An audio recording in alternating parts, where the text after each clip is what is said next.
बिस्मिल्लाहिर्रहमानिर्रहीम अस्सलाम वालेकुम खेड़ा दे नाल मैं मुफाज करीम नाजरीन। पहले टेस्ट मैच विच बांग्लादेश ने पाकिस्तान नू हर शोबे विच आउट क्लास करता। 268 रन का हदफ सीगा, लेकिन पाकिस्तान की टीम सिर्फ 163 रन बना सकी। कोई इन्ना वड्डा टारगेट भी नहीं सीगा जैसे कहिए कि चेज नहीं हो सकता सी, लेकिन पूरी टीम सानू कोलैप्स नज़र आई है। मोहम्मद रिजवान को उम्मीद सी जिवें उन्होंने पहली इनिंग्स विच परफॉर्म किया सी, लेकिन वह फ्लॉप रहे ने। 15 रन बनाकर क्लीन बॉल्ड होए ने। तो फिर नाल असीं जिक्र करिए साउथ शकील दा, कप्तान ने जी कोयटा ग्लैडिएटर्स से इन्हां कोलों भी असीं उम्मीद रख के भुल कर लिए, वो भी 15 रन बना के चलते गए हैं। पूरी टीम फ्लॉप रही है। कप्तान शान मसूद जिस इंटेंट नाल खेलते पे सी मुल्तान सुल्तान दे, तुहानूं पता है वाइस कैप्टन भी सीगे, लेकिन वो भी फिर परफॉर्म नहीं कर सके। सिर्फ अब्दुल्ला फजल ने हाफ सेंचुरी की, मुजामत की, लेकिन फिर वो भी किसी खाते ने आई। फिर नाहिद राणा जो बॉलिंग करन आए, इंज लगता पे सी कि वो बॉलिंग नहीं कर रहे बल्कि गोला सिटते पे ने।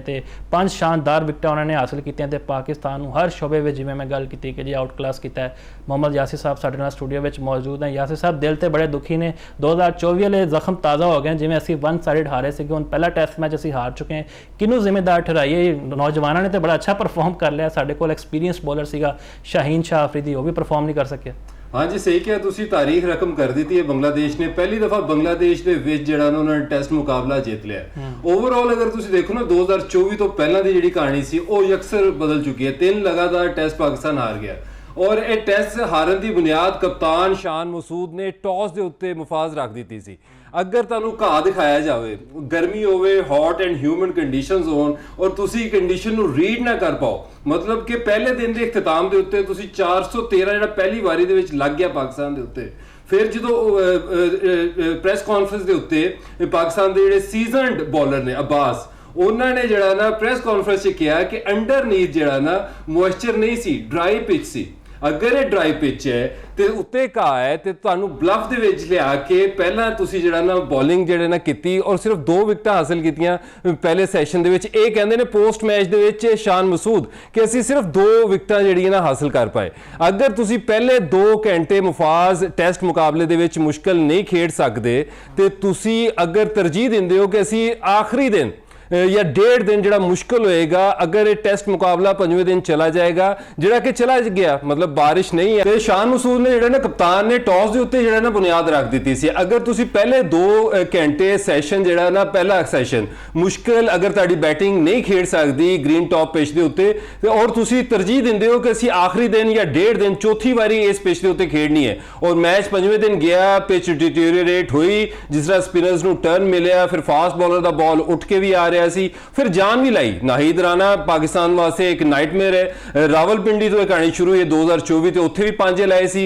अज फिर नाहिद राणा ने जिहड़ा ना 5 लाया और पेस बॉलिंग, चाहे T20 क्रिकेट होवे मुफाज, चाहे वनडे क्रिकेट होवे, 145-150 की रफ्तार का बॉलर पाकिस्तान दे जिहड़े बल्लेबाज है वो खेलन तो कासर ने। इत्थे देखो जिस तरह अब्दुल्ला फजल अज खेडिया, 66 रन उन्हें स्कोर किए। अजान ने 15 रन किए, सेंचुरी स्कोर जरूर की डेब्यू के उत्ते। जवान ने बहुत शानदार खेलिया। जो तक दोनों खेड रहे सन, रन रेट भी अच्छा सी और लग रहा सी कि दोनों जिहड़ा ना टर्निंग ट्रैक के उत्ते जिथे फास्ट बॉलर का बॉल उठ के भी आ रहा है, दोनों जिहड़े ना बड़े ही अच्छे अंदाज नाल खेल रहे सी। अजान वैस आउट हुंदे ने ते एक एंड खुल जाता है, मतलब कि उस तो बाद सीनियर बल्लेबाजां ने आना सी। शान मसूद आए, शान मसूद पेस पहले इनिंग्स दे विच भी जिहड़ा ना जिस तरह वो बल्ला चलाते हुए आउट होए, दूसरे दे विच तां देखो उन्होंने बॉल अच्छा पै गया, फिर उन्हां दी टेक्नीक जिहड़ी ना एक्सपोज हुई। 30 की एवरेज है शान मसूद की टेस्ट क्रिकेट दे विच। डोमैस्टिक दे विच बहुत रन्स ने उन्होंने, मैं खुद उन्होंने बहुत ज़्यादा तारीफ करदा है। लेकिन अगर तुहाडे को क्रिकेटिंग डिसीजन अच्छे नहीं है, उस दे नाल नाल अगर तुसी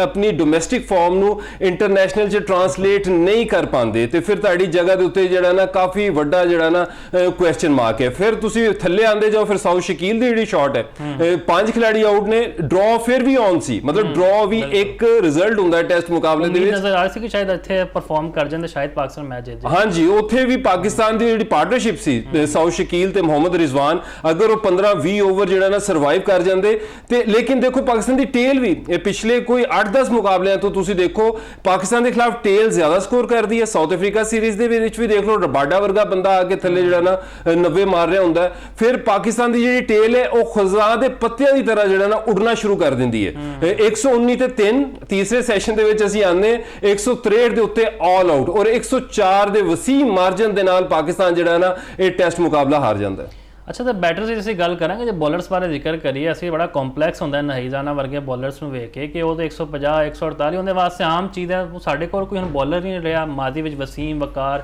ਯੂਨਸ, ਅਸੀਂ ਬੜੇ ਕੋਈ ਬੋਲਰ ਵੇਖ ਰਹੇ, ਲੇਕਿਨ ਹੁਣ ਕੋਈ ਨਜ਼ਰ ਨਹੀਂ ਆਉਂਦਾ। ਅਸੀਂ ਅਲੀ ਰਜ਼ਾ ਦੀ ਗੱਲ ਕਰੀਏ, ਉਹ ਡੋਮੈਸਟਿਕ 'ਚ ਪਰਫਾਰਮ ਕਰਕੇ ਥੱਕ ਗਿਆ, ਲੀਗ ਵਿੱਚ ਉਹਦੀ ਪਰਫਾਰਮੈਂਸ ਹੈ, ਲੇਕਿਨ ਉਹਨੂੰ ਬਾਹਰ ਬਿਠਾਇਆ ਹੈ। ਖੁਰਮ ਸ਼ਹਜ਼ਾਦ ਨੂੰ ਅਸੀਂ ਵੇਖ ਸਕਦੇ ਹਾਂ, ਜਿਹੜਾ 2-3 ਸਾਲ ਤੋਂ ਮੁਸਲਸਲ ਟੈਸਟ ਕ੍ਰਿਕਟ ਵਿੱਚ ਪਰਫਾਰਮ ਕਰ ਰਿਹਾ, ਉਹ ਵੀ ਬਾਹਰ ਹੈ। ਤੇ ਸ਼ਾਹੀਨ ਦੀ ਜਗ੍ਹਾ ਹਰ ਕੋਈ ਕਹਿ ਰਿਹਾ ਸੀ ਕਿ ਜੇ ਮੀਰ ਹਮਜ਼ਾ ਨੂੰ ਟੀਮ ਵਿੱਚ ਹੋਣਾ ਚਾਹੀਦਾ, ਮੁਖਤਲਿਫ ਵੇਰੀਏਸ਼ਨਸ ਹੈ ਉਹਨਾਂ ਕੋਲ, ਲੇਕਿਨ ਫਿਰ ਵੀ ਅਸੀਂ ਨਾ ਡਿਪੈਂਡ ਕਰ ਰਹੇ ਹਾਂ ਸ਼ਾਹੀਨ ਵਰਗੇ ਬੋਲਰ ਉੱਤੇ। ਕੀ ਕਹੋ? ਬਿਲਕੁਲ, ਤੁਸੀਂ ਅਲੀ ਰਜ਼ਾ ਦਾ ਖੁਦ ਹੀ ਨਾਮ ਲੈ ਲਿਆ। ਮਤਲਬ 145 150 ਦੀ ਜਿਹੜੀ ਰਫਤਾਰ ਹੈ, ਅਗਰ ਨਾਹੀਦ ਰਾਣਾ ਨੇ ਦੇਖੋ 5ਵੇਂ ਦਿਨ ਆਪਣੀ ਰॉ ਪੇਸ ਦੇ ਨਾਲ ਜਿਹੜਾ ਨਾ ਅੱਛੀ ਲਾਈਨ ਲੈਂਥ ਦੇ ਨਾਲ ਪਾਕਿਸਤਾਨੀ ਬੱਲੇਬਾਜ਼ਾਂ ਨੂੰ ਤੰਗ ਕੀਤਾ, ਤੇ ਅਲੀ ਰਜ਼ਾ ਦੇ ਕੋਲ ਵੀ ਉਹ ਪੇਸ ਮੌਜੂਦ ਹੈ ਤੇ ਔਰ ਪਿਛਲੇ 2 ਸਾਲਾਂ ਤੋਂ ਬਹੁਤ ਅੱਛਾ ਖੇਡ ਰਹੇ ਨੇ ਔਰ ਅੱਛੀ ਲਾਈਨ ਲੈਂਥ ਦੇ ਉੱਤੇ ਬੋਲਿੰਗ ਕਰਵਾ ਰਹੇ ਨੇ। ਅਸੀਂ PSL ਦੇ ਵਿੱਚ ਵੀ ਦੇਖਿਆ ਕਿ ਉਹਨਾਂ ਨੂੰ ਜਿਹੜਾ ਨਾ ਪਿਸ਼ਾਵਰ ਜ਼ਲਮੀ ਦੇ ਪਹਿਲੇ ਮੈਚ ਤੋਂ ਬਾਅਦ ਫਿਰ ਇੱਕ ਗੈਪ ਆਇਆ, ਨਾਹੀਦ ਰਾਣਾ ਖੇਡਣਾ ਸ਼ੁਰੂ ਹੋ ਗਏ, ਫਿਰ ਦੁਬਾਰਾ ਉਹਨਾਂ ਨੂੰ ਜਿਹੜਾ ਨਾ ਬੈਂਚ ਕਰ ਦਿੱਤਾ ਗਿਆ। ਤੁਹਾਡੇ ਕੋ ਆਕਿਫ ਜਾਵੇਦ ਮੌਜੂਦ ਹੈ, ਉਹਨੇ ਵੀ ਜਿਹੜਾ ਨਾ ਡੋਮੈਸਟਿਕ ਦੇ ਵਿੱਚ ਇੱਕ ਕਰਕੇ ਦਿਖਾਇਆ 145 150 ਦੀ ਰਫਤਾਰ ਦੇ ਨਾਲ ਜਿਹੜਾ ਨਾ ਬੋਲਿੰਗ ਕਰਵਾਉਂਦੇ। ਹੁਨੈਨ ਸ਼ਾਹ ਤੁਹਾਡੇ ਕੋਲ ਮੌਜੂਦ ਹੈ, ਅੱਛੀ ਲਾਈਨ ਲੈਂਥ ਦੇ ਉੱਤੇ ਜਿਹੜਾ ਨਾ 140। ਖੁਰਮ ਸ਼ਹਜ਼ਾਦ ਤੁਹਾਡੇ ਕੋਲ ਸਕੁਆਡ ਦੇ ਵਿੱਚ ਮੌਜੂਦ ਹੈ। ਫਿਰ ਤੁਹਾਡੇ ਕੋਲ ਜਿਸ ਤਰ੍ਹਾਂ ਤੁਸੀਂ ਆਪ ਹੀ ਕਿਹਾ ਕਿ ਸ਼ਾਹੀਨ ਸ਼ਾਹ ਅਫਰੀਦੀ ਜਿਹੜੇ ਕਿ 120-22 ਦੀ ਰਫਤਾਰ ਦੇ ਨਾਲ, ਮਤਲਬ ਪਹਿਲੀ ਵਾਰੀ ਅਗਰ ਤੁਸੀਂ ਦੇਖੋ ਪਹਿਲੇ ਦਿਨ ਤੀਸਰੇ ਸੈਸ਼ਨ ਦੇ ਵਿੱਚ ਉਹਨਾਂ ਕੋਲ ਬੋਲਿੰਗ ਨਹੀਂ ਹੋ ਰਹੀ ਸੀ। T20 ਦੇ ਵਿੱਚ ਵੀ ਉਹਨਾਂ ਕੋਲ ਪਹਿਲਾ ਸਪੈਲ ਅੱਛਾ ਹੋ ਜਾਂਦਾ 2 ਓਵਰ, ਲੇਕਿਨ ਆਖਰੀ ਸਪੈਲ ਮਤਲਬ 4 ਓਵਰ ਜਿਹਦੇ ਕੋ T20 ਕ੍ਰਿਕਟ ਦੇ ਵਿੱਚ ਨਹੀਂ ਹੋ ਰਹੇ, ਤੇ ਉਹਨੂੰ ਟੈਸਟ ਮੈਚਸ ਜਿਹੜੇ ਨਾ ਖਿਲਾਏ ਜਾ ਰਹੇ ਨੇ। ਉਹਦੀ ਜਗ੍ਹਾ ਦੇ ਉੱਤੇ ਖੁਰਮ ਸ਼ਹਜ਼ਾਦ ਜਿਹੜੇ ਤੁਹਾਡੇ ਕੋਲ ਬੈਂਚ ਦੇ ਉੱਤੇ ਮੌਜੂਦ ਸੀ, ਉਹਨਾਂ ਨੂੰ ਜਿਹੜਾ ਟਰਾਈ ਆਊਟ ਕੀਤਾ ਜਾ ਸਕਦਾ ਸੀ। ਫਿਰ ਸਾਜਿਦ ਖਾਨ ਜਿਨ੍ਹਾਂ ਨੇ ਲਾਸਟ ਸੀਰੀਜ਼ ਜਿਹੜੀ ਬੰਗਲਾਦੇਸ਼ ਦੇ ਵਿੱਚ ਹੋਈ ਸੀ 15 ਵਿਕਟਾਂ ਹਾਸਲ ਕੀਤੀਆਂ ਸੀ, ਔਰ ਖੱਬੇ ਸ਼ਾਂਟੋ ਮੋਮਿਨ ਅਲ ਹਕ ਹੋਵੇ, ਦੋਨਾਂ ਨੇ ਜਿਹੜਾ ਨਾ ਸਕੋਰ ਕੀਤਾ ਇੱਕ ਸੈਂਚੁਰੀਅਨ ਹੈ। ਅੱਜ ਫਿਰ ਜਿਹੜਾ ਨਾ 87 ਰਨ ਨਜਮੁਲ ਹਸਨ ਸ਼ਾਂਟੋ ਨੇ ਸਕੋਰ ਕੀਤਾ, ਮੋਮਿਨ ਅਲ ਹਕ ਨੇ 2 50 ਸਕੋਰ ਕੀਤੀਆਂ, ਲੰਮੀਆਂ 50 ਸਕੋਰ ਕੀਤੀਆਂ, ਤੇ ਤੁਸੀਂ ਜਿਹੜਾ ਨਾ ਸਾਜਿਦ ਹਸਨ ਨੂੰ ਜਿਹੜਾ ਨਾ ਯੂਜ਼ ਕਰ ਸਕਦੇ ਸੀ, ਉਹਨੂੰ ਵੀ ਇਸਤੇਮਾਲ ਨਹੀਂ ਕੀਤਾ। ਅੱਛਾ ਜੀ, ਬੋਲਰਸ ਦੀ ਗੱਲ ਕੀਤੀ, ਬੈਟਰਸ ਬਾਰੇ ਕਰੀਏ ਤੇ ਬਾਬਰ ਆਜ਼ਮ ਕਿਹਾ ਜਾ ਰਿਹਾ ਹੈ ਕਿ ਜੀ ਦੂਜੇ ਟੈਸਟ ਮੈਚ ਵਿੱਚ ਖੇਡਣਗੇ, ਮੁਕੰਮਲ ਤੌਰ ਤੇ ਫਿਟ ਹੋ ਗਏ ਨੇ, ਤੇ ਬੜੇ ਸਵਾਲੀਆ ਨਿਸ਼ਾਨ ਇੱਕ ਪ੍ਰੋਪੇਗੈਂਡਾ ਵੀ ਹੋ ਰਹੇ ਨੇ ਸੋਸ਼ਲ ਮੀਡੀਆ ਕਿ ਉਹ ਜਾਣਬੁੱਝ ਕੇ ਇੰਜਰਡ ਹੋਏ ਨੇ। ਇਹਨੂੰ ਵੀ ਜ਼ਰਾ ਕਾਊਂਟਰ ਕਰਨਾ। ਤੇ ਦੂਜਾ ਤੁਸੀਂ ਸਾਜਿਦ ਖਾਨ ਬਾਰੇ ਜ਼ਿਕਰ ਕਰਦੇ ਪਏ ਹੋ, ਜੇ ਉਹਨੂੰ ਮੌਕਾ ਲੱਭ ਗਿਆ ਦੂਸਰੇ ਟੈਸਟ ਮੈਚ ਵਿੱਚ, ਤੇ ਕਿੰਨੀ ਜਗ੍ਹਾ ਉਹ ਖੇਡਣਗੇ? ਦੇਖੋ ਇਸ ਕੰਟਰੋਵਰਸੀ ਦਾ ਤਾਂ ਮੇਰੇ ਕੋਲ ਕੋਈ ਆਨਸਰ ਨਹੀਂ ਹੈ। ਕੰਟਰੋਵਰਸੀ ਦੇਖੋ ਬਾਬਰ ਆਜ਼ਮ ਖੇਲੇ, ਬਾਬਰ ਆਜ਼ਮ ਨਾ ਖੇਲੇ, ਤੇ ਕੰਟਰੋਵਰਸੀ ਕ੍ਰੀਏਟ ਕਰਕੇ ਜਿਹੜੇ ਕੰਟੈਂਟ ਕ੍ਰੀਏਟਰ ਹੈ ਨਾ, ਤੇ ਉਹ ਆਪਣਾ ਜਿਹੜਾ ਨਾ ਕੰਟੈਂਟ ਜਿਹੜਾ ਨਾ ਵੇਚਦੇ ਨੇ, ਪੈਸੇ ਕਮਾਉਂਦੇ ਨੇ। ਬਾਬਰ ਆਜ਼ਮ ਅੱਛਾ ਪਰਫਾਰਮ ਕਰੇ ਤੇ ਤਦ ਵੀ ਜਿਹੜਾ ਨਾ ਉਹਦੇ ਉੱਤੇ ਸਵਾਲੀਆ ਨਿਸ਼ਾਨ ਉਠਾਏ ਜਾਂਦੇ ਨੇ ਕਿ ਅੱਜ ਸਲੋ ਖੇਡੇ ਨੇ। ਬਾਬਰ ਆਜ਼ਮ ਅਗਰ ਤੇਜ਼ ਖੇਡ ਜਾਂਦੇ ਕਹਿੰਦੇ ਨੇ ਕਿ ਬੋਲਿੰਗ ਹੀ ਅੱਗੇ ਜਿਹੜੀ ਨਾ ਕੁਆਲਿਟੀ ਨਹੀਂ ਸੀ, ਇਸ ਵਜ੍ਹਾ ਤੋਂ ਜਿਹੜਾ ਨਾ ਤੇਜ਼ ਖੇਡ ਗਏ। ਬਾਬਰ ਆਜ਼ਮ ਦੇ ਦੇਖੋ ਟੈਸਟ ਰਨਸ ਸਕੁਆਡ ਦੇ ਵਿੱਚ ਦੇਖੋ ਸਭ ਤੋਂ ਜ਼ਿਆਦਾ ਉਹਨਾਂ ਦੇ ਨੇ, ਸਭ ਤੋਂ ਜ਼ਿਆਦਾ ਸੈਂਚਰੀਆਂ ਵੀ ਉਹਨਾਂ ਦੀਆਂ ਨੇ। T20 ਹੋਵੇ, ODI ਫਾਰਮੈਟ ਹੋਵੇ, ਪਾਕਿਸਤਾਨ ਦੇ ਵਿੱਚ ਪਾਕਿਸਤਾਨ ਦਾ ਸਭ ਤੋਂ ਵੱਡਾ ਜਿਹੜਾ ਬੱਲੇਬਾਜ਼ ਹੈ ਉਹ ਬਾਬਰ ਆਜ਼ਮ ਹੀ ਹੈ। ਔਰ ਬਾਬਰ ਆਜ਼ਮ ਆਸਟ੍ਰੇਲੀਆ ਦੇ ਵਿੱਚ 3 ਟੈਸਟ ਮੁਕਾਬਲੇ ਹੋਣ, ਕਿਸੇ ਮੁਕਾਬਲੇ ਸਭ ਤੋਂ ਜਿਹੜੀ ਮੁਸ਼ਕਿਲ ਕੰਡੀਸ਼ਨ ਹੈ ਮੁਫਾਜ਼ ਆਸਟ੍ਰੇਲੀਆ ਦੀ ਹੈ। ਆਸਟ੍ਰੇਲੀਆ ਦੇ ਵਿੱਚ ਅਗੇਂਸਟ ਪੈਟ ਕਮਿੰਸ ਹੈਜ਼ਲਵੁੱਡ, ਉਹ ਜਿਹੜਾ ਨਾ ਉਹਨਾਂ ਨੇ ਮੁਕਾਬਲੇ ਖੇਡੇ, ਪਰਥ ਹੋਵੇ, ਸਿਡਨੀ ਹੋਵੇ, ਮੈਲਬਰਨ ਹੋਵੇ, ਬਾਉਂਸੀ ਪਿਚਾਂ ਤੇ ਹਮੇਸ਼ਾ ਅਸੀਂ ਪਰਫਾਰਮ ਕੀਤਾ, ਸਾਡੀ ਟੀਮ ਦੀ ਪਰਫਾਰਮੈਂਸ ਵੀ ਸਹੀ ਰਹੀ, ਉੱਥੇ ਸ਼ਾਈਨ ਵੀ ਚੱਲ ਜਾਂਦਾ, ਲੇਕਿਨ ਹਾਰਡ ਟਰੈਕ 'ਚ ਸਾਨੂੰ ਪਤਾ ਨਹੀਂ ਕੀ ਹੋ ਜਾਂਦਾ ਹੈ। ਹੁਣ ਮੈਂ ਉਹੀ ਸਵਾਲ ਕਰਾਂ ਕਿ ਬਾਬਰ ਨੂੰ ਜੇ ਅਸੀਂ ਮੌਕਾ ਦਈਏ ਤੇ ਕਿੰਨੀ ਜਗ੍ਹਾ ਮੌਕਾ ਦਈਏ? ਸਾਊ ਸ਼ਕੀਲ ਆਲਰੇਡੀ ਤੁਹਾਨੂੰ ਪਤਾ ਹੈ ਨਾਮ ਉਹਨਾਂ ਦਾ ਆ ਰਿਹਾ ਹੈ ਕਿ ਮਜ਼ਬੂਤ ਉਮੀਦਵਾਰ ਹਨ, ਸ਼ਾਨ ਮਸੂਦ ਤੋਂ ਬਾਅਦ ਕੈਪਟਨ ਬਣ ਸਕਦੇ ਨੇ, ਕੋਇਟਾ ਗਲੈਡੀਏਟਰਸ ਤੇ ਵੀ ਕਪਤਾਨੀ ਕਰਦੇ ਪਏ। ਸ਼ਾਨ ਮਸੂਦ ਨੂੰ ਅਸੀਂ ਬਾਹਰ ਨਹੀਂ ਬਿਠਾ ਸਕਦੇ ਕਿਉਂਕਿ ਉਹ ਕੈਪਟਨ ਹੈ, ਤੇ ਕਿੰਨੀ ਜਗ੍ਹਾ ਬਾਬਰ ਨੂੰ ਲੈ ਕੇ ਆਈਏ? ਨਹੀਂ, ਅਗਰ ਇਸ ਤਰ੍ਹਾਂ ਦੀ ਕਪਤਾਨੀ ਕਰਨੀ ਹੈ ਫਿਰ ਕੋਈ ਰੋਬੋਟਿਕ ਜਾਂ ਕੋਈ AI ਕਿਸਮ ਦਾ ਜਿਹੜਾ ਨਾ ਕਪਤਾਨ ਲਿਆਓ, ਜਿਹੜਾ ਕਿ ਜਿਹਦੇ ਵਿੱਚ ਜਿਸ ਤਰ੍ਹਾਂ ਚੈਟ GPT ਦੇ ਵਿੱਚ ਤੁਸੀਂ ਪਾ ਦਿੰਦੇ ਹੋ ਕਿ ਯਾਰ ਮੈਂ ਮੀਰਪੁਰ ਦੇ ਵਿੱਚ ਮੌਜੂਦ ਹੈ, ਇੱਥੇ ਘਾਹ ਹੈ ਪਿਚ ਦੇ ਉੱਤੇ, ਤੇ ਮੈਨੂੰ ਕੀ ਕਰਨਾ ਚਾਹੀਦਾ, ਇਹੋ ਜਿਹਾ ਡਿਸੀਜਨ ਕੀਤਾ। ਪਿਚ ਤੁਹਾਡੇ ਕੋਲ ਮੌਜੂਦ ਹੈ, ਅਗਰ ਤੁਸੀਂ ਉਸ ਪਿਚ ਨੂੰ ਰੀਡ ਨਹੀਂ ਕਰ ਸਕਦੇ, ਤੁਹਾਡੇ 12,000 ਤੋਂ ਜ਼ਿਆਦਾ ਰਨਸ ਹੋਣ, 30 ਤੋਂ ਉੱਤੇ ਤੁਹਾਡੀਆਂ ਜਿਹੜੀਆਂ ਫਸਟ ਕਲਾਸ ਦੀਆਂ ਸੈਂਚਰੀਆਂ ਹੋਣ, ਦੁਨੀਆ ਭਰ ਦੇ ਵਿੱਚ ਤੁਸੀਂ ਜਿਹੜਾ ਨਾ ਕ੍ਰਿਕਟ ਖੇਡੀ ਹੋਵੇ, ਔਰ ਡੇ 1 ਤੋਂ ਹੀ ਮਤਲਬ ਮੈਂ ਟੌਸ ਦੇ ਉੱਤੇ ਕਹਿ ਦਿੱਤਾ ਸੀ ਕਿ ਤੁਸੀਂ ਘਾਹ ਦੇ ਬਲਫ ਦੇ ਵਿੱਚ ਨਹੀਂ ਆਣਾ। 5ਵੇਂ ਦਿਨ ਪਾਕਿਸਤਾਨ ਦੀ ਬੈਟਿੰਗ ਨੇ ਕੋਲੈਪਸ ਹੋ ਜਾਣਾ ਹੈ। ਅਗਰ 2-250 ਤੁਹਾਡੇ ਕੋਲ ਸਕੋਰ ਹੈ, ਤੁਸੀਂ ਨਹੀਂ ਕਰ ਸਕਦੇ। ਤੇ ਇਹ ਸ਼ਾਨ ਮਸੂਦ ਨੂੰ ਅਗਰ ਨਹੀਂ ਪਤਾ ਸੀ ਤੇ ਕਪਤਾਨੀ ਤਾਂ ਉਹਨਾਂ ਦੀ ਜਾਣੀ ਚਾਹੀਦੀ। ਅਗਰ ਇਹੋ ਜਿਹਾ ਕਪਤਾਨ ਹੈ ਤੇ ਫਿਰ ਤਾਂ ਤੁਸੀਂ ਰੋਬੋਟਿਕ ਕਪਤਾਨ ਜਿਹੜਾ ਨਾ ਖੜਾ ਕਰ ਦਿਓ, ਉਹਦੇ ਕੋਲ ਜਿਹੜਾ ਨਾ ਡਿਸੀਜਨ ਲੈ ਲਓ। ਉਹ ਵੈਸੇ ਵੀ ਤੁਸੀਂ ਜਿਹੜਾ ਨਾ ਸਲਮਾਨ ਬੱਟ ਸਾਹਿਬ ਦੇ ਨਾਲ ਵੀ ਪ੍ਰੋਗਰਾਮ ਕਰਦੇ ਨੇ, ਉਹ ਤੁਹਾਡੀ ਡਿਸਕਸ਼ਨ ਦੇ ਵਿੱਚੋਂ ਬੱਟ ਸਾਹਿਬ ਨੇ ਇੱਕ ਵਾਰੀ ਦੱਸਿਆ ਸੀ ਕਿ ਜ਼ਿੰਬਾਬਵੇ ਦੇ ਵਿੱਚ ਇੱਕ ਕਪਤਾਨ ਮੌਜੂਦ ਸੀ ਤੇ ਉੱਥੇ ਪਿਚ ਦੇ ਉੱਤੇ ਮੌਜੂਦ ਹੋ ਕੇ ਉਹਨੇ ਲਾਹੌਰ ਦੇ ਵਿੱਚ ਕਿਸੇ ਨੂੰ ਫੋਨ ਕੀਤਾ ਹੈ ਕਿ ਮੈਨੂੰ ਦੱਸੋ ਕਿ ਇੱਥੇ ਜਿਹੜਾ ਨਾ ਪਿਚ ਦੀ ਇਹ ਕੰਡੀਸ਼ਨ ਹੈ, ਮੈਨੂੰ ਪਹਿਲਾਂ ਬੈਟਿੰਗ ਕਰਨੀ ਚਾਹੀਦੀ ਜਾਂ ਬਾਅਦ ਦੇ ਵਿੱਚੋਂ ਜਿਹੜਾ ਨਾ ਬੈਟਿੰਗ ਕਰਨੀ ਚਾਹੀਦੀ। ਅਗਰ ਤੁਸੀਂ ਇਸ ਤਰ੍ਹਾਂ ਦੇ ਡਿਸੀਜਨ ਲਵੋਗੇ ਔਰ ਤੁਸੀਂ ਫਿਰ ਵੀ ਬਦਸਤੂਰ ਜਿਹੜਾ ਨਾ ਕਪਤਾਨ ਜਿਹੜਾ ਨਾ ਮੌਜੂਦ ਰਹੋਗੇ, ਉਹ ਫਿਰ ਤੁਸੀਂ ਪੋਸਟ ਮੈਚ ਸੈਰਮਨੀ ਦੇ ਵਿੱਚ ਉਹਨੂੰ ਜਸਟੀਫਾਈ ਵੀ ਕਰੋਗੇ ਕਿ ਸਾਡੇ ਕੁਝ ਚੀਜ਼ਾਂ ਜਿਹੜੀਆਂ ਨਾ ਗਲਤ ਗਈਆਂ। ਪੂਰੇ ਦਾ ਪੂਰਾ ਮੁਕਾਬਲਾ ਤੁਸੀਂ ਚੈੱਕ ਕਰ ਲਓ, ਸਵਾਏ ਅਜ਼ਾਨ ਅਵੈਸ ਦੀ ਤੇ ਅਬਦੁੱਲਾ ਫਜ਼ਲ ਦੀ ਜਿਹੜੀ ਬੈਟਿੰਗ ਸੀ, ਉਹਨਾਂ ਤੋਂ ਇਲਾਵਾ ਕੋਈ ਬੱਲੇਬਾਜ਼ ਕੰਫਰਟੇਬਲ ਦਿਖਾਈ ਨਹੀਂ ਦਿੱਤਾ। ਪਹਿਲੀ ਵਾਰੀ ਦੇ ਵਿੱਚ ਵੀ ਅਗਰ ਤੁਸੀਂ ਚਲੇ ਜਾਓ ਨਾ ਮੁਫਾਜ਼, ਉੱਥੇ ਜਦੋਂ ਰਿਜ਼ਵਾਨ ਤੇ ਨਾਲ ਸਲਮਾਨ ਅਲੀ ਆਗਾ ਬੈਟਿੰਗ ਕਰ ਰਹੇ ਸੀ, ਪਾਰਟਨਰਸ਼ਿਪ ਲੱਗ ਚੁੱਕੀ ਸੀ ਤੇ ਉਹਨਾਂ ਦੀ ਲੀਡ ਜਿਹੜੀ ਹੈ ਨਾ ਕੋਈ 60-65 ਰਨ ਦੀ ਰਹਿ ਗਈ ਸੀ। ਦੋਨੋਂ ਅਗਰ 50 ਪਲੱਸ ਦੇ ਉੱਤੇ ਖੇਡ ਰਹੇ ਸੀ, ਉਹਨਾਂ ਦੀਆਂ ਸ਼ਾਟਾਂ ਚੁੱਕ ਕੇ ਦੇਖੋ, ਰਿਜ਼ਵਾਨ ਦੀ ਬੇਤੁਕੀ ਸ਼ਾਟ ਅੱਗੇ ਵੱਧ ਕੇ ਜਿਸ ਤਰ੍ਹਾਂ ਉਹਨਾਂ ਨੇ ਲਪਕ ਕੇ ਸ਼ਾਟ ਮਾਰੀ ਸਪਿਨਰ ਨੂੰ ਔਰ ਫਿਰ ਬਾਅਦ ਚੋਂ ਕ੍ਰੈਮ ਦਾ ਜਿਹੜਾ ਨਾ ਬਹਾਨਾ ਕਰਨਾ ਸ਼ੁਰੂ ਕਰ ਦਿੱਤਾ। ਉੱਥੇ ਤੁਸੀਂ ਜਿਹੜਾ ਨਾ ਫਿਨਿਸ਼ ਕਰੋ, ਫਿਨਿਸ਼ ਕਰਨ ਦਾ ਮਤਲਬ ਹੈ ਕਿ 70-80 ਰਨ ਦੀ ਲੀਡ ਲਵੋ, ਟਾਈਮ ਸਪੈਂਡ ਕਰੋ, ਇੱਕ ਵਾਰੀ ਆਪਣੇ ਆਪ ਨੂੰ ਸੇਫ ਤਾਂ ਕਰ ਲਓ।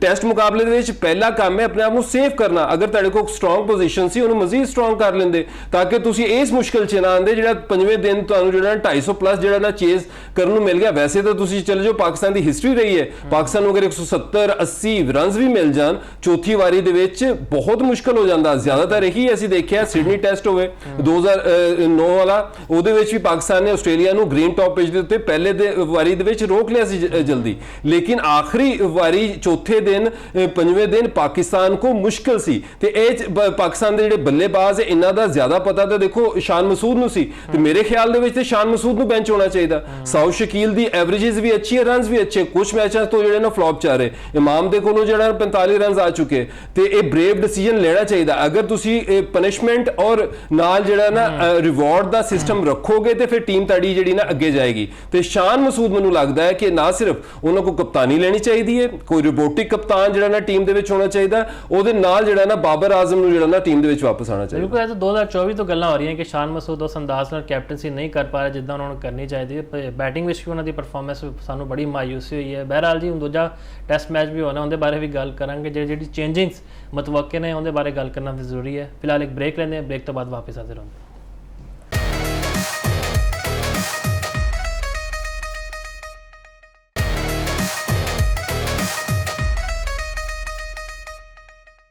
ब्रेक तो बाद खुश आमदीद यूसुफ अंजुम साहब साढ़े नाल मौजूद ने। यूसुफ साहब, पाकिस्तान टीम परफॉर्मेंस बारे की कहोगे? शान मसूद को उम्मीद सी कि जिदा PSL में खेडणगे अपनी इंटेंट को कंटिन्यू करांगे, लेकिन फ्लॉप रहे ने। फिर साउथ शकील को उम्मीद सी, बेतुकी शॉट खेडी, वो भी आउट हो गए, तो फिर रिजवान का बल्ला भी नहीं चल सकिया। और जिवें मैं अपने इंटरव्यू में गल की कि नहाई का इंज लगता पे जिवें गोला सिरदा पिया, साडे बॉलर्स बिल्कुल घबराए नज़र आए ने, साडे बैटर्स का भी वही हाल है, की कहोगे?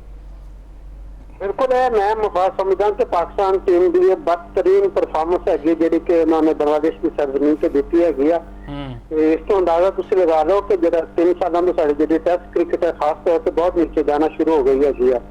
तुहानूं याद होगा कि इससे पहले जिहड़ी होम सीरीज इत्थे पाकिस्तान च हुई सी, उत्थे भी बांग्लादेश की टीम ने सानूं मारिया सी, तो अपनी सरजमीन तो उन्होंने सानूं पूरी तरह यानी कि थप्पड़ मारे ने साडे, यानी कि चेहरिਆਂ ते कि चढ़ गया क्रिकेट बाकी रह गई हुण।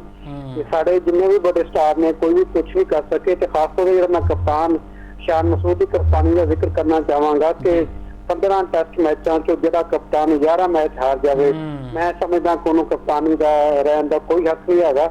उन्होंने खुद ये सारी चीज़ों तो दस्तबरदार होना चाहिए कि मैं अपनी जो बैटिंग पर फोकस करना चाहना, मेरे को कप्तानी अच्छी नहीं हो रही, पाकिस्तान को नुकसान हो रहा है। ओवरऑल अगर तुम गल करो तो सिवाय अब्दुल्ला फजल जो अजान वैस भी नहीं सी, उस तो इलावा साढ़े किसी भी जो नाम ने हाथ साढ़े टॉपर ने उन्होंने किसी ने भी कुछ नहीं किया है। रिजवान की मिसाल दी, रिजवान मैं आने आ कि जी उन्होंने जिस तरह आउट होए ने, उस तो बड़ा शर्मनाक किसी भी खिलाड़ी का कोई मंजर नहीं आउट होता हो सकता है। एक बड़ी यानी कि मायूसी भी हुई है उन्होंने परफॉर्मेंस देख के, ना सिर्फ उन्होंने बैटिंग में मायूस किया है बल्कि कीपिंग में भी उन्होंने बहुत सारे कैचर भी छड्डे ने ते स्टंप भी मिस किए ने। मैं समझदा कि इस वे बुरा वक्त है मोहम्मद रिजवान से उन्होंने अपनी क्रिकेट तो ब्रेक लेनी चाहिए है। इस तो पहले कि टीम इंतजामिया उन्होंने खुदा हाफिज करे, उन्होंने खुद चाहिए कि मेरी फॉर्म अच्छी नहीं हैगी। साहब खिलाड़ियों की तनकीद हो रही है, लेकिन सिलेक्शन कमेटी भी जिम्मेदार ना, जो खिलाड़ी परफॉर्म कर रहा है। खुरम शहजाद ਨੂੰ ਅਸੀਂ ਵੇਖੀਏ ਉਹ ਬਾਹਰ ਬੈਠਾ ਹੈ, ਮੀਰ ਹਮਜ਼ਾ ਨੂੰ ਵੈਸੇ ਮੌਕਾ ਨਹੀਂ ਦਿੱਤਾ ਗਿਆ ਤੇ ਸ਼ਾਹੀਨ ਉੱਤੇ ਇੰਨਾ ਡਿਪੈਂਡ ਕੀਤਾ ਜਾ ਰਿਹਾ, ਉਹਦੇ ਕੋਲ 130 ਦੇ ਉੱਤੇ ਗੇਂਦ ਹੀ ਨਹੀਂ ਹੋ ਰਹੀ। ਇਹ ਕਿਹਾ ਜਾ ਰਿਹਾ ਕਿ ਹਜੇ ਵੀ ਉਹ ਇੰਜਰਡ ਨੇ। ਤੇ ਦੂਜਾ ਹੁਣ ਇਹ ਗੱਲਾਂ ਹੋ ਰਹੀਆਂ ਨੇ ਕਿ ਜੀ ਬਾਬਰ ਜਾਣਬੁੱਝ ਕੇ ਬਾਹਰ ਬੈਠੇ ਸੀ ਗ੍ਰੀਨ ਪਿਚ ਨੂੰ ਵੇਖ ਕੇ, ਤੇ ਹੁਣ ਉਹ ਜੇ ਖੇਡਣਗੇ ਅਗਲਾ ਮੈਚ ਤੇ ਫਿਰ ਕਿਹਦੀ ਜਗ੍ਹਾ ਖੇਡਣਗੇ? ਦੇਖੋ ਮੇਰੀ ਗੱਲ ਸੁਣੋ ਮੁਖਾਦ, ਜੋ ਇਸ ਵੇਲੇ ਟੀਮ ਦਾ ਮੋਰਾਲ ਹੈ, ਜਿਸ ਤਰ੍ਹਾਂ ਦੀ ਪਰਫਾਰਮੈਂਸ ਹੈਗੀ ਆ, ਅਸੀਂ ਕੋਈ ਵੀ ਇਹ ਗਾਰੰਟੀ ਨਹੀਂ ਦੇ ਸਕਦਾ ਕਿ ਬਾਬਰ ਆਜ਼ਮ ਦੇ ਆਉਣ ਨਾਲ ਟੀਮ ਦੀ ਪਰਫਾਰਮੈਂਸ ਇੱਕਦਮ ਤੋਂ ਚੇਂਜ ਹੋ ਜਾਏਗੀ, ਅਸੀਂ ਜਿੱਤਣਾ ਸ਼ੁਰੂ ਕਰ ਦਿਆਂਗੇ। ਬਾਬਰ ਆਜ਼ਮ ਇੱਕ ਐਕਸ ਫੈਕਟਰ ਜ਼ਰੂਰ ਹੋ ਸਕਦੇ ਨੇ, ਲੇਕਿਨ ਸਾਨੂੰ ਇਹ ਜ਼ਿਹਨ 'ਚ ਰੱਖਣਾ ਚਾਹੀਦਾ ਕਿ ਜਿਹੜੇ ਮੈਚਸ ਅਸੀਂ ਹਾਰ ਰਹੇ ਹਾਂ ਪਿਛਲੇ 2-3 ਸਾਲਾਂ ਤੋਂ, ਉਹਨਾਂ 'ਚ ਬਾਬਰ ਆਜ਼ਮ ਖੇਡ ਰਹੇ ਨੇ। ਪਹਿਲੀ ਵਾਰੀ ਹੋਇਆ ਕਿ ਕੋਈ ਟੈਸਟ ਮੈਚ ਹੋਏ ਤੇ ਬਾਬਰ ਆਜ਼ਮ ਬਾਹਰ ਬੈਠੇ ਨੇ, ਉਹਨਾਂ ਨੂੰ ਨਹੀਂ ਖਿਡਾਇਆ ਗਿਆ। ਉਹਦੀ ਵਜੂਹਾਤ ਕੋਈ ਵੀ ਹੋ ਸਕਦੀਆਂ ਨੇ, ਇੰਜਰੀ ਦਾ ਵੀ ਆਖਿਆ ਜਾ ਰਿਹਾ ਹੈ, ਗ੍ਰੀਨ ਟੌਪ ਵਿਕਟ ਦਾ ਵੀ ਆਖਿਆ ਜਾ ਰਿਹਾ, ਲੇਕਿਨ ਇਹ ਕਿਉਂਕਿ ਅਜੇ ਸੂਰਤ-ਹਾਲ ਟੀਮ ਇੰਤਜ਼ਾਮੀਆ ਨੇ ਇਸ ਬਾਰੇ ਕਨਫਰਮੇਸ਼ਨ ਕਰਨੀ ਹੈ ਕਿ ਉਹ ਕੀ ਵਜੂਹਾਤ ਹਨ ਜਿਹੜੀਆਂ ਅਜੇ ਤੱਕ ਸਾਡੇ ਤੱਕ ਪਹੁੰਚੀਆਂ ਨੇ ਕਿ ਇਸ ਤੋਂ ਨਾਲ ਮਿਲ ਕੇ ਨਹੀਂ ਇੰਜਰੀ ਸੀ, ਇਸ ਵਜ੍ਹਾ ਤੋਂ ਨਾ ਦੱਸ ਦਿੱਤਾ ਗਿਆ ਹੈਗਾ। ਮੈਂ ਸਮਝਦਾ ਕਿ ਇਸ ਵੇਲੇ ਜਿਹੜੀ ਸੂਰਤ-ਹਾਲ ਹੈਗੀ ਹੈ ਪਾਕਿਸਤਾਨ ਟੀਮ ਦੀ ਬੜੀ ਮਾਯੂਸ ਹੈਗੀ। ਇਸ ਕਿਸਮ ਦੀ ਪਰਫਾਰਮੈਂਸ ਤੋਂ ਬਾਅਦ ਦੁਬਾਰਾ ਤੁਹਾਡਾ ਨਵੇਂ ਟੈਸਟ ਵਾਸਤੇ ਜਿਹੜਾ 16 ਜੂਨ ਤੋਂ 16 ਮਈ ਤੋਂ ਸ਼ੁਰੂ ਹੋਏਗਾ, ਉਹਦੇ ਲਈ ਕਮਬੈਕ ਕਰਨਾ ਬੜਾ ਮੁਸ਼ਕਿਲ ਹੋਏਗਾ।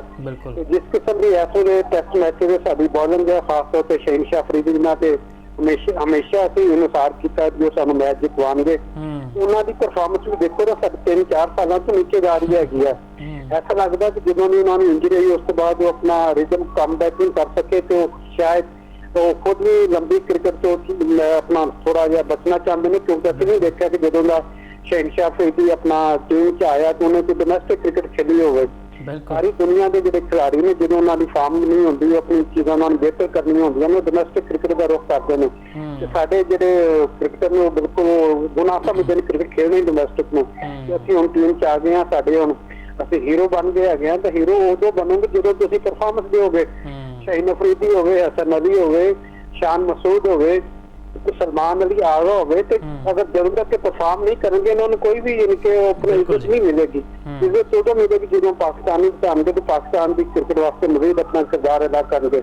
ਅਜੇ ਤੱਕ ਜਿਹੜੀ ਪਰਫਾਰਮੈਂਸ ਹੈਗੀ ਆ ਤੇ ਅਸੀਂ ਇੱਕ ਲੱਗਦਾ ਕਿ ਸ਼ਰਾਬ ਹੈਗਾ ਜਿਹਦੇ ਪਿੱਛੇ ਅਸੀਂ ਖਾਮਖਾ ਯਾਨੀ ਕਿ ਘੁੰਮਦੇ ਰਹੇ ਉਹਨੂੰ ਵੇਖ ਰਹੇ ਹੈਗੇ ਆ, ਉਹ ਸਾਡੇ ਹੱਥ ਨਹੀਂ ਆਉਣ ਵਾਲਾ ਹੈਗਾ। ਸਾਡੀ ਜਿਹੜੀ ਸਿਸਟਮ ਹੈਗਾ ਕ੍ਰਿਕਟ ਦਾ ਡੋਮੈਸਟਿਕ ਦਾ, ਉਹਨੂੰ ਦੇ ਨਾਲ ਸਾਡੀ ਟੈਸਟ ਟੀਮ ਦੀ ਸਿਲੈਕਸ਼ਨ ਹੈਗੀ ਉਹਦਾ ਮੈਚ ਸਾਨੂੰ ਬਿਹਤਰ ਕਰਨਾ ਚਾਹੀਦਾ ਹੈਗਾ। ਵੱਡੇ ਨਾਵਾਂ ਨਾਲ ਕਦੇ ਵੀ ਸਾਨੂੰ ਜਿੱਤਣੀ ਚਾਹੀਦੀ ਹੈ ਕਿ ਸਾਨੂੰ ਪਰਫਾਰਮਰ ਚਾਹੀਦੇ ਨੇ ਜਿਹੜੇ ਹਰ ਮੈਚ ਵਿੱਚ ਪਰਫਾਰਮ ਕਰੇ। ਇੱਕ ਦੋ ਮੈਚਾਂ ਦੀ ਪਰਫਾਰਮੈਂਸ ਦੀ ਬੁਨਿਆਦ ਤੇ ਕਿਸੇ ਨੂੰ ਵੀ ਮੁਸਲਸਲ ਕ੍ਰਿਕਟ ਖਿਲਾਣਾ ਮੈਂ ਕਹਿੰਦਾ ਕਿ ਪਾਕਿਸਤਾਨ ਦੇ ਨਾਲ ਇੱਕ ਯਕੀਨੀ ਤੌਰ ਤੇ ਬਹੁਤ ਵੱਡਾ ਧੋਖਾ ਹੈਗਾ। ਬਿਲਕੁਲ ਜੀ, 2-3 ਸਾਲ ਤੋਂ ਅਸੀਂ ਸੁਣਦੇ ਆ ਰਹੇ ਹਾਂ ਕਿ ਸ਼ਾਇਦ ਕੋਈ ਬਿਹਤਰੀ ਆਏ ਟੀਮ ਵਿੱਚ, ਲੇਕਿਨ ਉੱਦਾਂ ਦੇ ਉੱਦਾਂ ਹੀ ਹਾਲਾਤ ਨੇ। ਤੇ ਡੋਮੈਸਟਿਕ ਤੇ ਨਾਂ ਸੁਣ ਕੇ ਮੈਨੂੰ ਲੱਗਦਾ ਹੈ ਖਿਲਾੜੀਆਂ ਨੂੰ ਨਫ਼ਰਤ ਹੈਗੀ, ਕਿਉਂਕਿ ਡੋਮੈਸਟਿਕ ਦਾ ਰੁੱਖ ਨਹੀਂ ਕਰਦੇ ਨੇ। ਤੇ ਸ਼ਾਹੀਨ ਇੰਜਰੀ ਤੋਂ ਬਾਅਦ ਵੀ ਤੇ ਵਿਆਹ ਤੋਂ ਬਾਅਦ ਵੀ ਬਿਲਕੁਲ ਹੀ ਫਲॉप ਜਾ ਰਹੇ ਨੇ, ਪਰਫਾਰਮ ਨਹੀਂ ਕਰ ਪਾ ਰਹੇ। ਲੋ ਜੀ, ਗੁੱਡ ਲੱਕ ਕਹਿੰਦੇ ਅਸੀਂ। ਫਿਰ ਬਹੁਤ ਸ਼ੁਕਰੀਆ ਯਾਸਿਰ ਸਾਹਿਬ ਤੁਹਾਡੇ ਵਕਤ ਦਾ। ਤੇ ਯਾਸਿਰ ਸਾਹਿਬ ਤੁਹਾਡਾ ਹੁਣ ਕੀ ਖਿਆਲ ਹੈ? ਅਗਲਾ ਮੈਚ ਹੁਣ 16 ਮਈ ਤੋਂ ਸ਼ੁਰੂ ਹੋ ਰਿਹਾ ਹੈ। ਅਗਲੇ ਟੈਸਟ ਮੈਚ ਵਿੱਚ ਅਸੀਂ ਕੋਈ ਕਮਬੈਕ ਕਰਨ ਦੀ ਸਲਾਹੀਅਤ ਰੱਖਦੇ ਹਾਂ ਜਾਂ ਫਿਰ ਇਹੀ ਰਿਜ਼ਲਟ ਵੇਖਾਂਗੇ? देखो यूसुफ साहब ने जिस तरह किया ना कि बाबर आजम के आने सारिया चीज़ां दुरुस्त नहीं हो जाएंगियां। इस तरह जिस तरह की पाकिस्तान टीम की साइकोलॉजी लग रही है, जिस तरह डरे तो सहमे दिखाई देंगे, एक घाह तो डर जाते हैं, फिर चौथे दिन की 5वें दिन की जी वारी है, चौथी वारी है, वो तो डर जाते हैं, मतलब टर्न तो भी डरते हैं, लैफ्ट आर्म स्पिनर तो भी डरते हैं, तैजुल तो जिन्हें 250 आउट कर दिते हैं, तो मेहंदी हसन मिराज की ऑफ ब्रेक तो भी डरते हैं। असी वो जमाना भी देखा मुफाज जो इंजमाम उल हक, यूनस खान ते नाल जिहड़ा ना मुहम्मद यूसुफ जिहड़े ने खेलते होंगे सी। इंडिया के टेस्ट मुकाबले असी देखे ने जिथे मिसबाह उल हक भी होंगे सी, डबल 100 करते होंगे सी। हरभजन ते अनिल कुंबले वर्गे बल्लेबाज बॉलर्स जिहड़े कि बड़े बड़े टर्न करते होंगे सी और पहले दिन तो ही जिहड़ा ना पिच टर्न देना शुरू कर दिंदे होंगे सी। तो ये टर्न तो या रिवर्स स्विंग तो खाइफ नहीं होंगे सी। हुण तो लगता है जिस तरह असी वो कहते हैं एक देसी मुर्गी ते ब्रायलर दे विच फर्क हुंदा। पाकिस्तानी प्लेयरां दे विच भी यही फर्क जिहड़ा ना वाजे दिखाई दिंदा। जिथे ये धुप देखते हैं, गर्मी देखते हैं साढ़े फास्ट बॉलर, उत्थे जिहड़ा ना 120 की रफ्तार के उत्ते बॉलिंग करना शुरू कर देंगे ने ताकि अपनी इंजरी नूं छुपा सकन या इंजर्ड ना होण। कुछ प्लेयरां नूं सिलेक्टर इस तो टीम दे विच जगह नहीं दिंदे, जिस तरह अली रजा हो गया, हुनैन हो गया, आकिफ जावेद हो गया कि तेज़ तो बहुत ने, अगर इंटरनेशनल दे विच आए तो तेज़ बॉलिंग करांदे करांदे किते इंजर्ड या अनफिट ना हो जाए, मतलब उन्हां नूं बचाउण वास्ते पहले ही प्रिकॉशनस कर लिते जांदे ने। जिस तरह मोहम्मद रिजवान ने पिंडीज़ दे विच अब्दुल्ला फजल नूं, हुण तुसीं देखो अब्दुल्ला फजल दा टैलेंट नूं तुसीं छुपा नहीं सकदे, उहदा टैलेंट जिहड़ा ना सामने आई गया। ओपनिंग के उत्तों पिछे ले आंदा 6वें नंबर के उत्ते खिलाया। साफी ने पूछा जी वो तो ओपनर है, तुसीं ना थल्ले उन्होंने क्यों खिला रहे हो? कहंदे जी नवें गेंद तो उन्होंने मैं बचा रहा। T20 क्रिकेट दे विच तुहानूं भी पता है कि जिहड़ा पावर प्ले हुंदा ना सब तो आसान हुंदा है, तो उत्थों उन्होंने कढ के नंबर 6 के उत्ते जिहड़ा ना लिआंदा गया। इसी तरह पाकिस्तान के जिहड़े स्पिनर्स ने उहदे विच भी तुसीं देखो नुमान बहुत अच्छा स्पिनर है, लेकिन तुसीं मैचअप देखने हुंदे कि तुहाडा जिहड़ा साजिश सी वो अगेंस्ट बांग्लादेश ते उन्हां दे लैफ्ट हैंडर के खिलाफ इन बांग्लादेश उहदी ਜਿਹੜੀ એનર્ਜੀ ਹੈ, ਉਹਦੀ ਜਿਹੜੀ ਵਾਈਬ ਹੈ, ਉਹ ਜ਼ਿਆਦਾ ਇਫੈਕਟਿਵ ਹੋ ਸਕਦੀ ਸੀ ਤੁਸੀਂ ਉਹਨੂੰ ਜਿਹੜਾ ਨਾ ਟੀਮ ਦੇ ਵਿੱਚ ਸ਼ਾਮਲ ਕਰਦੇ। ਤੇ ਸਾਰੀਆਂ ਚੀਜ਼ਾਂ ਨੂੰ ਦੇਖਦੇ ਹੋਏ ਜਿੱਥੇ ਵੀ ਸਖਤ ਟਾਈਮ ਆਏਗਾ, ਜਿੱਥੇ ਪ੍ਰੈਸ਼ਰ ਪਏਗਾ, ਤੇ ਦੂਰੋਂ ਹੀ ਪਤਾ ਲੱਗਣਾ ਸ਼ੁਰੂ ਹੋ ਜਾਏਗਾ ਕਿ ਇਹ ਜਿਹੜਾ ਨਾਜ਼ੁਕ ਦੌਰ ਹੈ ਨਾ, ਇਸ ਨਾਜ਼ੁਕ ਦੌਰ ਦੇ ਵਿੱਚ ਪਾਕਿਸਤਾਨ ਦੇ ਜਿਹੜੇ ਬੱਲੇਬਾਜ਼ ਹੋਣ ਜਾਂ ਬੌਲਰ ਹੋਣ, ਇਹ ਪ੍ਰੈਸ਼ਰ ਦੇ ਵਿੱਚ ਡਿਲੀਵਰ ਨਹੀਂ ਕਰ ਪਾਣਗੇ, ਬਿਲਕੁਲ ਡਿਲੀਵਰ ਨਹੀਂ ਕਰ ਪਾਣਗੇ। ਹੁਣ 30 ਮਈ ਤੋਂ ਆਸਟ੍ਰੇਲੀਆ ਦੇ ਖਿਲਾਫ ਸਾਡੀ ਸੀਰੀਜ਼ ਦਾ ਆਗਾਜ਼ ਹੋਣ ਜਾ ਰਿਹਾ ਤੇ ਇਹ ਕਿਹਾ ਜਾ ਰਿਹਾ ਕਿ ਆਸਟ੍ਰੇਲੀਆ ਦੀ ਸੀ ਟੀਮ ਆ ਰਹੀ ਹੈ, ਇਹਨਾਂ ਵਿੱਚ ਹੈਜ਼ਲਵੁੱਡ ਵੀ ਨਹੀਂ ਨੇ, ਟ੍ਰੈਵਿਸ ਹੈਡ ਦਾ ਅਸੀਂ ਜ਼ਿਕਰ ਕਰੀਏ ਜਾਂ ਫਿਰ ਪੈਟ ਕਮਿੰਸ ਦਾ। ਤੇ ਤੁਹਾਨੂੰ ਲੱਗਦਾ ਹੈ ਕਿ ਜਿਹੜੀ ਸੀ ਟੀਮ ਹੈ ਵੀ ਸਾਨੂੰ ਫਸਾ ਲਈ, ਕਿਉਂਕਿ ਜਿਸ ਤਰ੍ਹਾਂ ਸਾਡੀ ਪਰਫਾਰਮੈਂਸ ਹੈ ਬੰਗਲਾਦੇਸ਼ ਦੇ ਸਾਹਮਣੇ, ਮੈਨੂੰ ਤਾਂ ਲੱਗਦਾ ਅਸੀਂ ਉੱਥੇ ਵੀ ਬਿਲਕੁਲ ਹੀ ਫਲॉप ਹੋ ਜਾਵਾਂਗੇ। ਹਾਂਜੀ, ਲੰਬੇ ਫਾਰਮੈਟ ਦੇ ਵਿੱਚ ਸਾਨੂੰ ਜਿਹੜਾ ਨਾ ਮੁਸ਼ਕਲਾਂ ਜ਼ਰੂਰ ਹੋਣਗੀਆਂ। ਵੈਸੇ ਤਾਂ ਸਾਨੂੰ ਛੋਟੇ ਫਾਰਮੈਟ ਦੇ ਵਿੱਚ ਵੀ ਜਦੋਂ ਅੱਛੀ ਟੀਮ ਆ ਜਾਂਦੀ ਤੇ ਜਿਹੜਾ ਨਾ ਪ੍ਰੋਬਲਮਸ ਹੁੰਦੇ, ਵੈਸੇ ਛੋਟੇ ਫਾਰਮੈਟ ਦੇ ਵਿੱਚ ਨਾ ਛੋਟੀ ਟੀਮ ਦੇ ਵੀ ਜਿੱਤਣ ਦੇ ਚਾਂਸ ਬਣ ਜਾਂਦੇ ਨੇ, ਇਸ ਤੋਂ ਤੁਸੀਂ ਜਿਹੜਾ ਨਾ ਬੀ ਸੀ ਟੀਮਾਂ ਦੇ ਖਿਲਾਫ ਜਿੱਤ ਜਾਂਦੇ ਹੋ। ਲੰਬੇ ਫਾਰਮੈਟ ਦੇ ਵਿੱਚ ਜਿੱਦੇ 50 ਓਵਰ ਖੇਡਣੇ ਹੋਣ ਤੇ ਵੈਸੇ ਵੀ ਟੈਸਟ ਮੁਕਾਬਲੇ 'ਚ ਜਿਸ ਤਰ੍ਹਾਂ ਮੈਂ ਕਿਹਾ ਪਹਿਲੀ ਵਾਰੀ ਦੇ ਵਿੱਚ ਜਿਹੜੀਆਂ ਡਿਸਮਿਸਲਸ ਹੋਈਆਂ ਸਲਮਾਨ ਅਲੀ ਆਗਾ ਦੀਆਂ ਤੇ ਰਿਜ਼ਵਾਨ ਦੀਆਂ, ਉਹ ਇੰਝ ਹੀ ਹੋਈਆਂ ਕਿ 50-50 ਕਰ ਲਏ ਨੇ, ਟਾਈਮ ਪੂਰਾ ਹੋ ਗਿਆ। T20 ਦੇ ਵਿੱਚ ਇੱਕ ਮਾਈਂਡਸੈਟ ਹੁੰਦਾ ਨਾ ਕਿ ਸਾਡਾ ਟਾਈਮ ਪੂਰਾ ਹੋ ਗਿਆ, ਅਸੀਂ ਆਊਟ ਹੋ ਗਏ।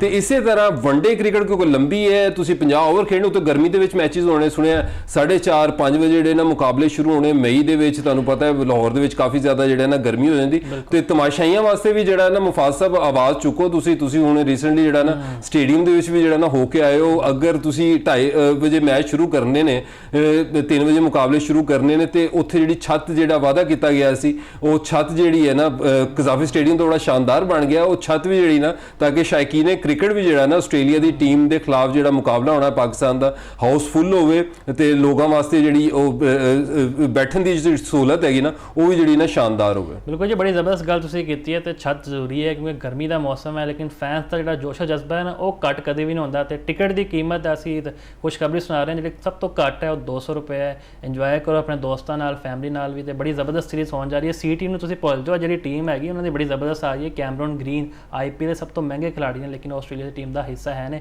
ਹੋਰ ਵੀ ਬੜੇ ਜ਼ਬਰਦਸਤ ਪਲੇਅਰ ਨੇ ਉਹਨਾਂ ਦੇ, ਖਾਸ ਤੌਰ ਤੇ ਲਬੂਸ਼ਨ ਉੱਤੇ ਬੜੀ ਤਨਕੀਦ ਹੁੰਦੀ ਸਨ, ਲੇਕਿਨ ਉਹਨਾਂ ਨੇ ਵੀ PSL ਵਿੱਚ ਜਿਸ ਅੰਦਾਜ਼ ਨਾਲ ਪਰਫਾਰਮ ਕੀਤਾ ਤੇ ਸਾਨੂੰ ਹੁਣ ਡਰਨਾ ਚਾਹੀਦਾ ਉਹਨਾਂ ਕੋਲੋਂ ਵੀ। ਇਹ ਸਾਰੇ ਮੌਜੂਦਾਤ ਸਨ ਜਿਨ੍ਹਾਂ ਤੁਸੀਂ ਚਾਨਣ ਪਾਇਆ। ਮੈਨੂੰ ਦਿਓ ਇਜਾਜ਼ਤ, ਅੱਲਾਹ ਹਾਫਿਜ਼ ਨਾਜ਼ਰ।